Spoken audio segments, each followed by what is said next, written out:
Welcome back everybody to Extreme Power No Handling, and today we're dealing with the 2013 Wuling Sunshine S.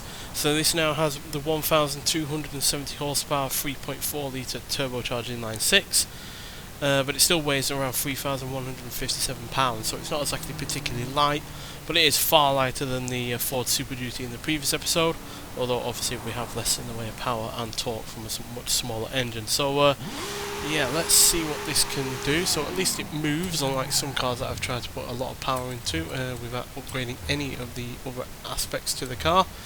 But yeah, it is a rear-wheel drive front engine layout, but which I think is going to hinder this more than anything, because obviously the Ford in the previous episode had all-wheel drive, and yeah, obviously this is dealing with a hell of a lot more power than it had originally, while obviously dealing with the rain as well. So might be a little bit drifty, but yeah, let's see what it can do.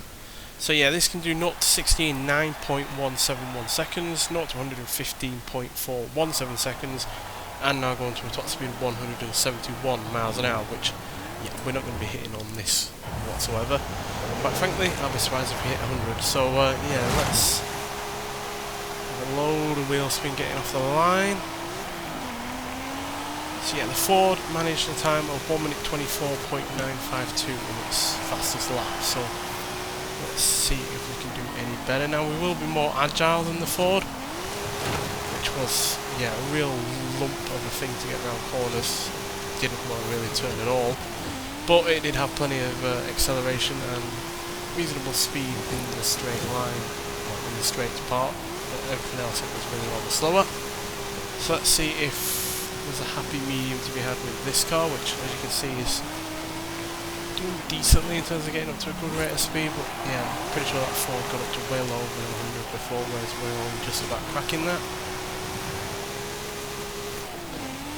And we're bouncing off the rev limiter a fair bit as well. Traction control is working overtime. Don't really have any brakes, which isn't helpful.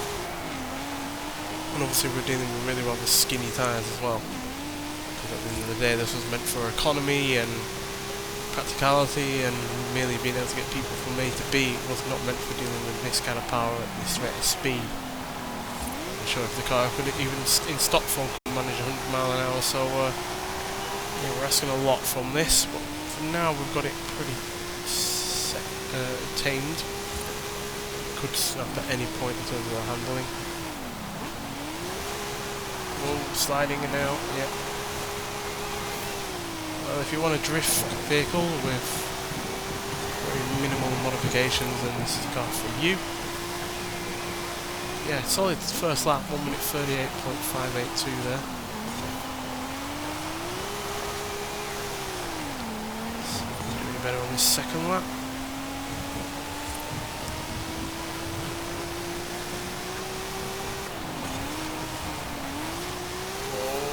We go again, sliding all over the place. Yeah, this was not meant for this kind of thing,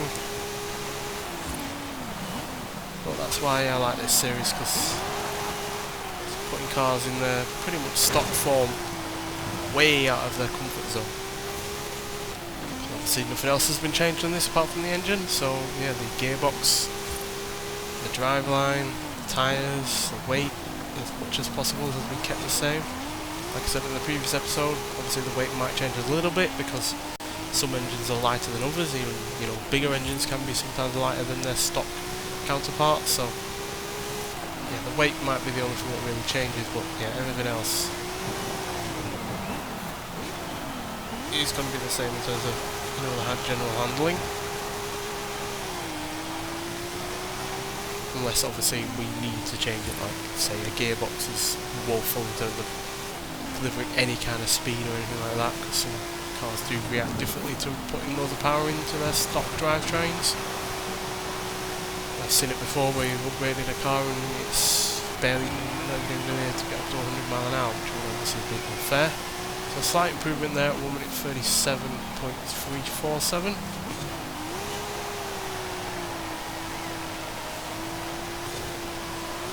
Gingerly get around that corner.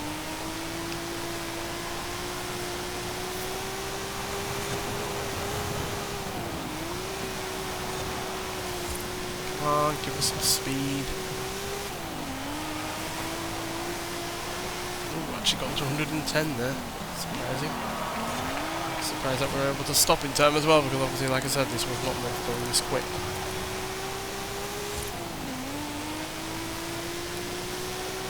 Speed.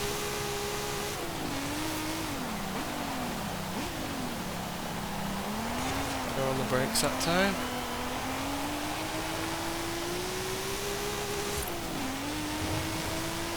Come on, you can do it.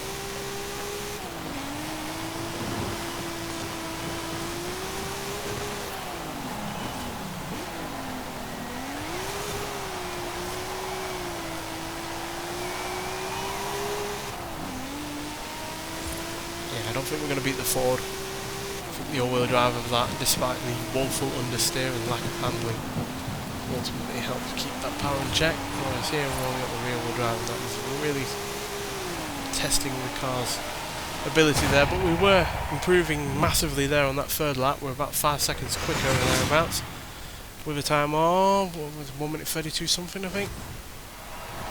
Yeah, 1 minute 32.359, so we improved by about 5 seconds there in that final lap. So pretty good in terms of improving on itself, but in terms of being able to beat the Ford, yeah, you're talking just under 8 seconds slower. So yeah, not a huge margin given the way different kind of power levels, torque levels, weight, and obviously abilities, because yeah, at the end of the day that Ford still had a lot of power in its stock form.